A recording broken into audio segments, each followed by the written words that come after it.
playoffs. What's the significance of that to you? To me, it doesn't mean a whole lot. It means that we were good with our communication on offense. Defense made plays, obviously. Now we have a chance to go do it again. Hey Josh, third year in a row, you've had that chance. It's the ball in your hands, which is what you want. To finally get through that, what does that feel like for you? Feels good. Feels good. At the same time, again, that just means that we get another game. And we got to go find a way to put our best foot forward this week in practice, put together a good game plan, go out there and execute again next Saturday or Sunday, whenever we play. Josh, your message to your teammates before that final drive, anything to say? Just to love y'all. I got you. You got me. Can you take us into when you had to come off the field there and you went to the knee and just those moments when I'm sure it goes through your mind how bad is it? You're saying the blue on the touchdown? When you got hurt. Yeah, it was more of a precautionary thing. Just got rolled up on, and they wanted to take a quick look, but we're all good. That last drive, you guys, it just seemed like you were very under control. There was no rushing, there was no panic. Kind of take us through what it's like in that situation. Yeah, relying on each other. Put in something this week, and we ran it there at the last drive with B. Cooks running down to the post. Saw a look, and we executed it. Yeah, it felt good to know we have all 3 timeouts. We had enough time on the clock to run our offense. There was no panic, no rush. Coach, obviously joined this team partway through. Can you tell us a little bit about just your relationship with him as he's progressed to this point since he got here? Yeah, it's been awesome. A true pros pro. Does everything the right way. He's always in the building. He's always learning. Always on the sideline getting extra catches. Just does everything the right way. And then he's a hell of a teammate. We love having him here. Josh, what is it like watching Trey take that pass at the end? It was awesome. It was awesome. Again, a guy that's been under a lot of scrutiny throughout the last couple of years, and to get him back and to get him back in a Bills uniform and making plays for us when we need it the most, that's Trey. Josh, you talked about how this team is battle-tested, has gone through adversity this season. How do you feel like that maybe manifested itself in the way that fourth quarter played out? Yeah, to have the wherewithal to, again, not blink. And I think that's just the mantra that we've adopted this year of if we've got time left and we got the ball, we got a shot. And you saw that there today. Josh, you kind of felt like this was a little bit of a microcosm of the season, right? Like, you guys are down late, you need to do something, you do. How much did that help you guys prepare for this moment? A lot. We feel like we've been in situations like this, and now every game presents itself in a different way. But to understand the moment, to not ride the wave, again, that was stuff that we've learned throughout the entire season. We were able to utilize that and use it today. How was it this feel with the pressure of each game and having to come back out after the Jaguars took the lead? What was the feeling of the team coming back onto the field? Do your job. That's it. This will be the most cliche question I ever asked, but this was kind of the definition of complimentary football, right? The fourth down stop the defense got early at the end of it. Was this like the quintessential? 100%. No turnovers on offense. I know we had a rare one on special teams. Even the first drive, though, getting the ball backed up, getting a few first downs, being able to flip the field. Our defense making a huge stop on fourth down near the goal line. Yeah, and then again, just finding opportunities and being able to punch the ball in the end zone, and then we did that today. Can you take us through the sequence of punching it in on that, where it's an 11-yard tush push, which might be a record if it goes through, and then maybe the confusion? Do you want to score here? Maybe it's okay that we didn't score. I mean, what's going through that whole thing? Standing right here, right now, we did the right thing. Which was score. You wanted the touchdown there, not you taking the time off clock. All that stuff. Hindsight's 20/20, but at the end of the day, we got it done, and that's all that matters. Josh, what is it like when you were in that pile of people? I remember Connor McGovern telling me once, it's just a lot of groans and weird noises. When you're the guy with the ball, what is happening around you, and what's going through your head? Yeah, sometimes you don't really know what's going on. My feet are kind of off the ground, and you really can't do anything. So just in that moment, just holding on to the football as tight as I can. On the play you finally scored on, did you feel like they might have let you go in there because they wanted the ball back? Potentially, yeah. It was pretty easy for you. Yeah, but again, you sit there, you can say, hey, let's take a knee, you lose some yards, and you don't score there, then now you're kicking yourself for not scoring earlier. So, again, we did what we thought was right, and it turned out to be. I think the reason we're asking is because it was kind of, in retrospect, kind of funny to watch, 11-yard tush push. Osiris is like dragging you in there. Are you trying to go down like at some point, or? I'm not thinking about that. My job is to help get the ball in the end zone, and that's all I was trying to do. A lot of your pass catchers made plays. When you went to Shakiri, caught a ball. What did he mean to you today? That's Khalil Shakir. To have that reliability, to have that safety valve, if you will. He's tough as nails, just continues to do his job, and he finds himself in big spots, and he makes the plays for us, and that's because of how hard he works and how much he loves his teammates. Josh, apologies if you've been asked this, but what happened on the play where you came up limping a little bit, and where's that? What is that? The one in the touchdown? Yeah. He just got rolled up a little bit. Sometimes those get a little funky when you got a lot of big dudes at your feet. So, yeah, but we're good. You guys won, last one? Yeah, you guys won so many games off James' rush. Today that wasn't happening. Was there a point in the game where you felt like the opportunities were going to have to be through the air? Yeah. Again, we try to continue to do it, and that's a really good defense, a good run defense especially. And we know that moving forward, we're gonna need to rely on James, and sometimes it's the product of who you play. And we just found a way to win. Hey guys. We'll have Cole Bishop in here shortly. How's it going? How are you? Good. Pretty excited. Well, there were a few tipped passes at the line of scrimmage early in the game. I mean, you had a couple of chances that fell just short of you. How did you kind of just stay in it and stay hyper aware of things that could be aware? It was definitely frustrating early. I know there was one super early in the game where I touched my hands. I was super close, so I was upset about that. But just staying in it, guys staying locked in, and then Trey being able to make a play right there, and I just happened to be in the right spot. What can you say about a 9-year vet that's got 3 pass breakups in this game, including the one to you at the end? But you guys also force a field goal drive. It's 2 on the same drive down there when you're on a short field. Like just the season he's put together. Yeah, I mean, today especially, he was making plays out there. The one of his PBUs in the end zone save. I mean, that's kind of my zone, and he was able to help me out on that. So, I'm super grateful for him, and then him tipping that ball was huge. Well, it sounded like in the locker room you were trying to well him on. Yep. What was that conversation like why were you saying that? Yeah, I know I'm getting a lot of the credit for that interception, but he made the play. I mean, he had great coverage, was able to make a play on the ball, and then, like I said, sometimes they just fall out of the sky to you. What was the message there, defensive huddle-wise, after you had taken the lead and you guys know you got to get a stop? Yeah, we talk a lot about trying to be a closer, closing out the game in those situations. We feel like we thrive in those situations and that we're the most prepared team in those, and being able to go out and close was huge. What changed for you when Hancock came in? Nothing really. I mean, a couple of schematic things with the way me and Poe are doing certain things. We might switch roles on certain things just based off body type and things like that, but nothing crazy. Cole, I saw after the game, you and Sean had a Yep. little bit of a moment on the field. What was that like for you, and I guess what were the emotions you were feeling at that time? Yeah, I mean, I was just super excited. I think we're both celebrating each other, being able to, like I've said, I mean, being able to make a play in that situation is so huge, and just having his support's been big. I know we asked you this, I think, a couple months ago, but Trey had to come back. So I think you kind of explained to us what you realized Trey meant to this organization, and I know you spoke on it a little bit ago, but for him to be the one that helped make that play, what do you think that means to him and to your team? I think it means a lot to both. Kind of like you said, I know I'm sure he's had a lot of doubters this past year, and being able to come make a play in the biggest game of the season and the biggest moment was huge.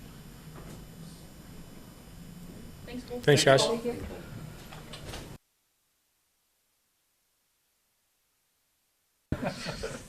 Having a heart attack. What about you? Same. Yeah. Oh, man, great win. Great team win on the road.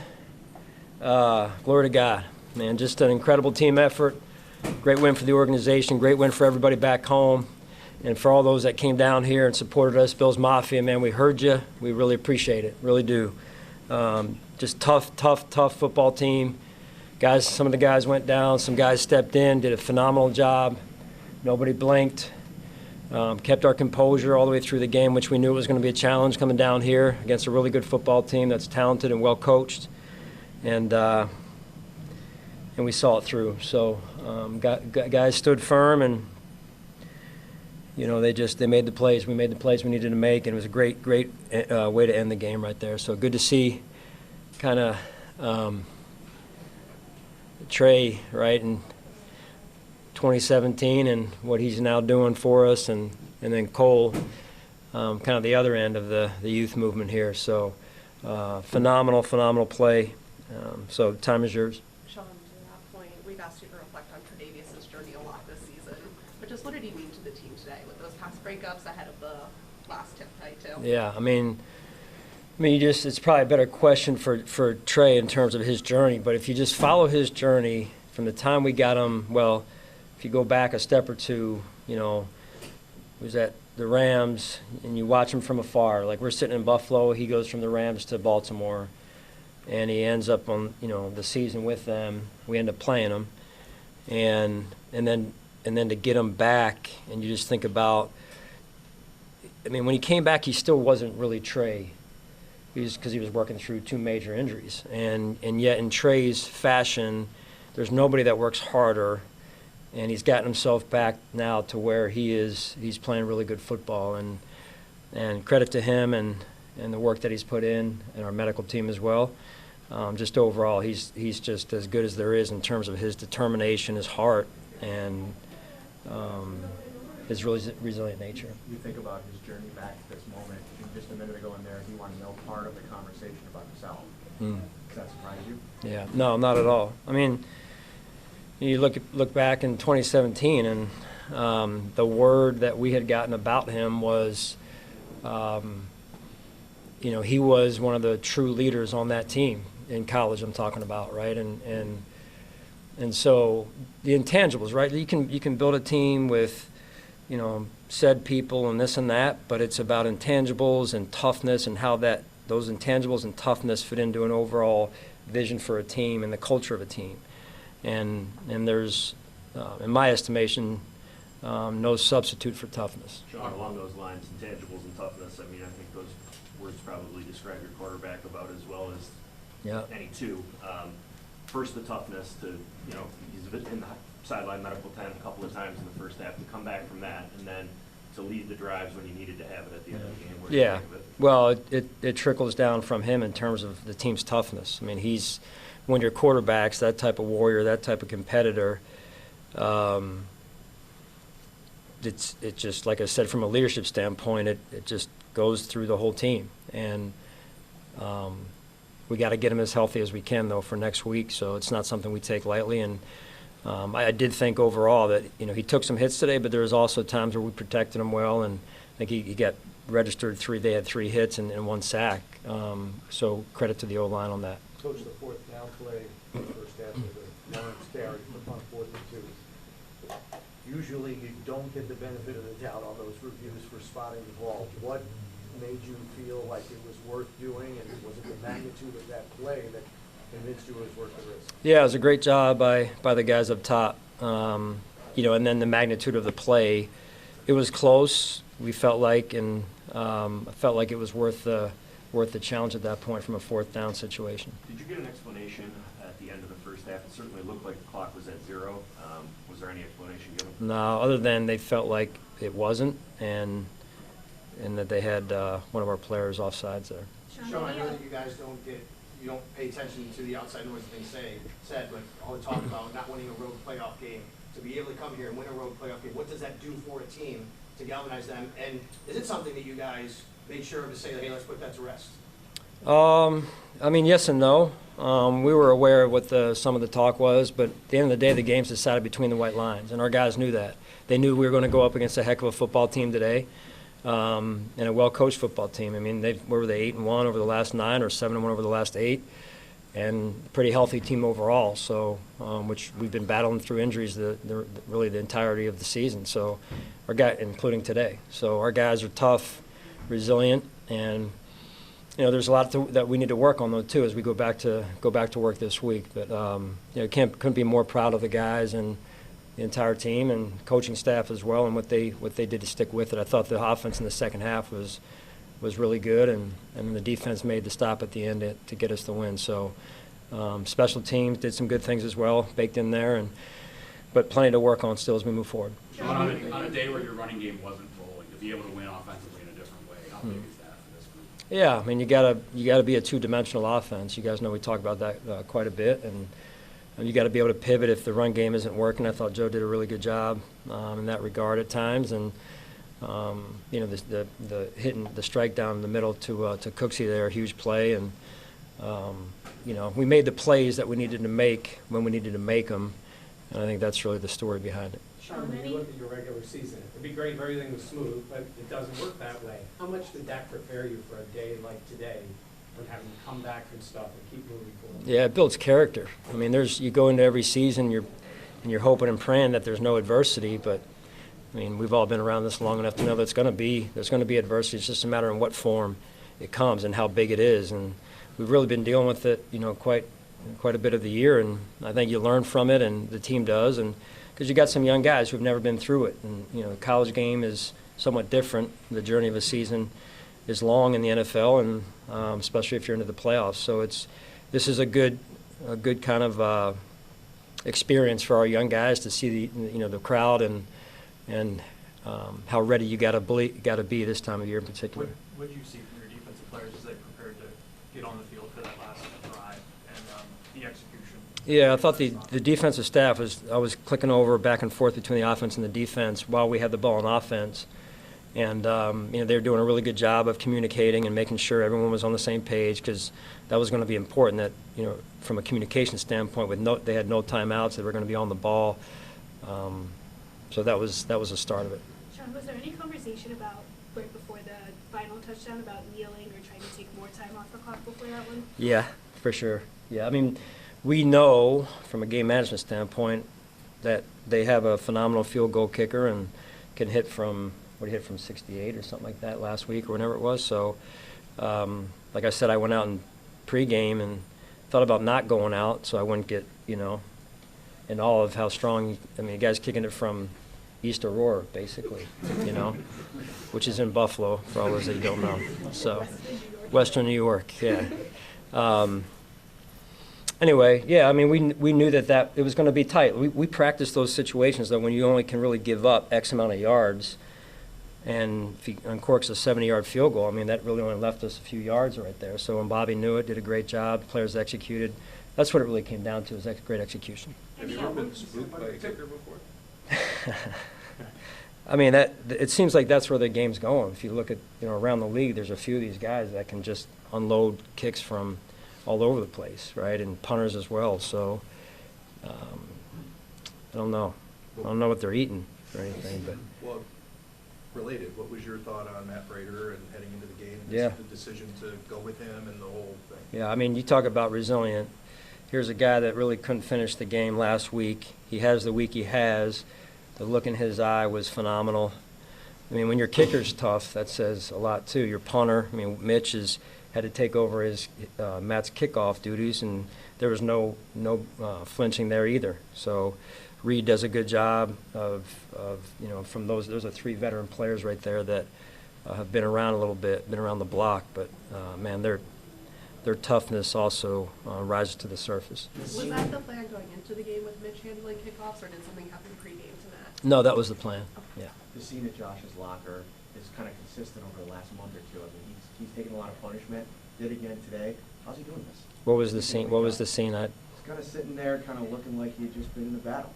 Well, because he has. I mean, he's a warrior, and you know, everybody. That's the name of the game. Is you got a quarterback, they're going to want to hit the quarterback. They're going to want to affect the quarterback. They got a great defensive line over there that rushes well, and a couple of first-round picks at least.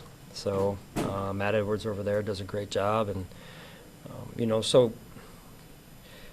But you go back to. Let's just go back to the.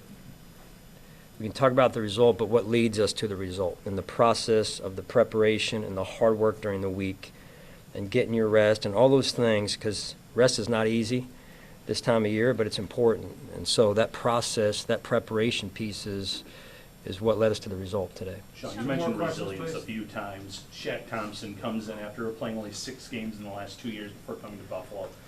Interception early in the game, obviously the tackle on Trevor Lawrence. What has he meant to this defense? Yeah, that play was huge. You you know, TB has done a great job for us. Unfortunately, TB's been banged up, right? So what if we didn't have Shaq? You know, so that piece is important for us, and it's the play that he made came up during the week.